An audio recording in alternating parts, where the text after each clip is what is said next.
আজকে সোমবার, গত বুধবারে অফিসে অ্যাকাউন্ট ফ্রিজ, লিন, হোল্ড এগুলো নিয়ে মামলা নিয়ে আসলো।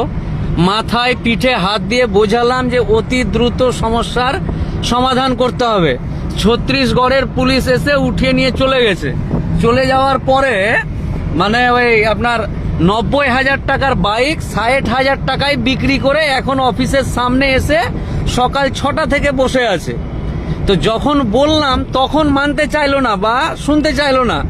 আজকে এখন সকাল 6টা থেকে গতকালকে রাত্রে তড়িঘড়ি 90,000 টাকার বাইক 60,000 টাকায় বিক্রি করেছে।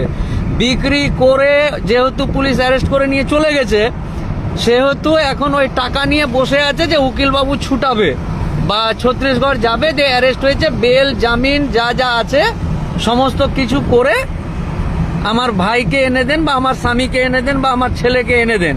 কিন্তু সেই ভাই, সেই স্বামী, সেই ছেলেকে গত বুধবারের দিন পিঠে হাত দিয়ে, মাথায় হাত দিয়ে ভালো করে বোঝালাম যে তোমার কাছে যে ঘটনা ঘটেছে এবং তুমি যে মামলার সাথে জড়িত হয়েছো, ইমিডিয়েট অতি সত্বর তোমাকে গিয়ে এই সমস্যাটাকে মিটাতে হবে। নিজেই উকিল হয়ে গেল, বুঝতে পারলেন না? মানে অনেক মানুষ এখন উকিল হয়ে যাচ্ছে, নিজেই উকিল হয়ে যাচ্ছে। অ্যারেস্ট করে নিয়ে ধরপাকড় করে যখন চলে গেছে, তো সেই দিন ভাবছিল যে এত টাকা, এই উকিল ধরতে হবে, নিজেই হবে না, ফোনে কাজটা করে দেওয়া যাবে না। এখান থেকে আপনি ছত্তিশগড়ে ফোন করেন, মানে ছত্তিশগড়ে আমার শ্বশুর আছে, আমার শ্বশুরকে আমি ফোন করব যে উমুকের অ্যাকাউন্টটা খুলে দেন, এরকম ব্যাপার মানে ভাবছিল।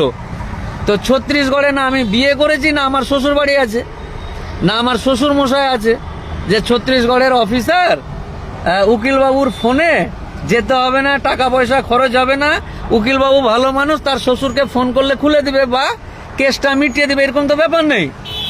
বাস মুখের কথা মুখেই থাকলো, তুলে নিয়ে চলে গেছে। গতকালকে বন্ধুদের কাছে মানে 90,000 টাকার বাইক 60,000 টাকায় বিক্রি করে টাকা নিয়ে বসে আছে, বুঝতে পারলেন না ব্যাপারটা? তা আমি বারবারই আমার সমস্ত ক্লায়েন্ট যারা আছে, মানে গত বুধবার, মানে 8 দিনের মধ্যে এটা হয়েছে, গত বুধবার জিজ্ঞাসা করে গেছে, আজকে ব্যাপারটা এই হয়ে গেছে আর কি। তো এই হলো বিষয়। ইমিডিয়েট অতি সত্বর, বারবারই বলছি যে ধরা পড়ে অ্যারেস্ট হয়ে গেলেও উকিলবাবুর কাজ, আর আগে মিটালেও উকিলবাবুর কাজ, না মিলবে কেন? মানে অ্যারেস্ট হয়ে গেলেও টাকা খরচ হয়ে করে মিটাতে হবে, জেল হয়।